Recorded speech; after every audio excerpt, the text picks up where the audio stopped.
la violencia que se ha desatado en este país. Ahora, este tema también tiene otras lecturas, no solamente lo que tiene que ver con la xenofobia que se ha reportado en diferentes países que acogen a venezolanos, también sería una postura o una visión política de ese asunto, porque entendemos que Ecuador nos reconoce al gobierno venezolano y en caso de que llegase a tomarse una decisión como esta, esto podría generar una reacción que todavía no existe ni tampoco un pronunciamiento. ¿Qué lectura le da? Bueno, la lectura que pareciera la más racional a esta situación es que hay resistencia de la nueva administración, en este caso el Ejecutivo ecuatoriano, en hacer un reconocimiento expreso de nuestro gobierno acá en Venezuela, por cuanto no se ha conocido que haya existido alguna expresión de institucionalidad en esa normalidad de relaciones que todos pretendemos. ¿En qué sentido? En que haya llegado un planteamiento formal con respecto a la situación de los detenidos, y en vista de eso considero que debe ser el silencio, o por lo menos la omisión por parte del Estado venezolano en manifestarse en un punto tan delicado como este, siguiendo la línea del gobierno colombiano, que sí lo ha hecho. Exactamente. Ahora, ya en lo jurídico y los tratados que firman los países para salvaguardar los derechos fundamentales de las personas, entendemos que tenemos una situación complicada en esas cárceles, son presos que tienen nacionalidad venezolana, personas que han cometido delitos se presumen en esos países. ¿Qué establece el derecho internacional humanitario en este sentido? Es decir, ¿existe la figura de una repatriación y bajo qué concepto y proceso también está establecido? Fíjate, con respecto al derecho humanitario, cuando es resguardo de derechos humanos, todo, aunque no esté escrito, que sirva para protegerlos y promoverlos, es factible. Es decir, que un acuerdo bilateral entre el Estado ecuatoriano y el venezolano, todo es posible.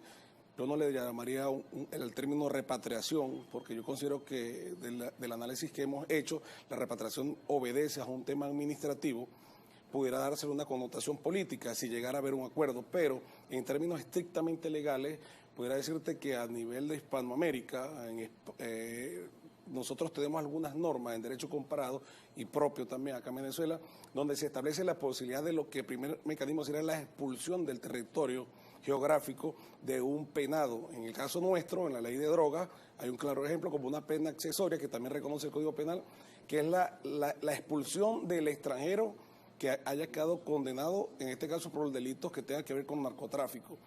En España también lo hay como política de Estado en disposiciones generales del Código Penal, porque van al utilitarismo del derecho cuando entienden que tienen realmente, por lo menos en España, un conflicto de migración y efectivamente dentro de las tasas de criminalidad, aunque sea por tránsito de ciudadanos extranjeros, es bastante alta. Entonces, tienen dentro de sus penas accesorias, para algunos delitos, la expulsión del territorio, te repito, como una pena accesoria, pero con una incidencia importante que por lo menos en el caso venezolano, igual que en el caso de España, es una vez cumplida la pena, no como plantea la situación, o por lo menos se entiende que la está planteando el Ejecutivo ecuatoriano, que es decir, yo los voy a expulsar o los voy a repatriar sin entender y sin que nosotros entendamos si es con un cumplimiento de pena completa, como debería ser, y que eso sea una pena accesoria, o es que pretenden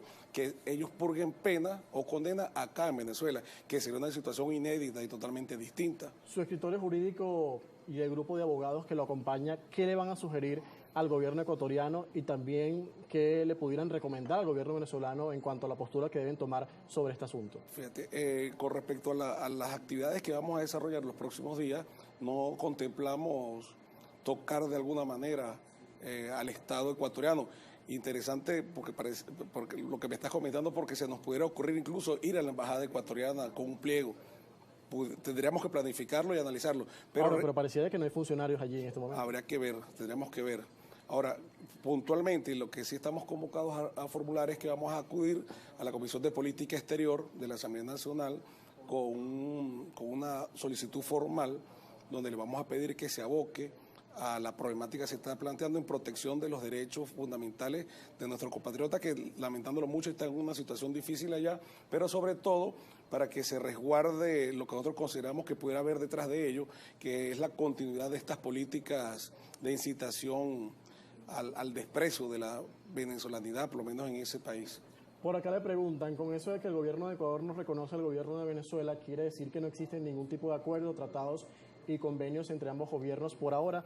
Es decir, entendemos que no hay, pero ¿pudiera darse una situación en que se logre a pesar de que no hay relaciones formales? Claro, fíjate que si nosotros vamos a ver ejemplos más contundentes como lo que estaba veniendo sucediendo con la administración de Joe Biden. Es decir, se han dado casos puntuales donde ahí pareciera que es un canje de detenidos por políticas de Estado, por políticas de interés.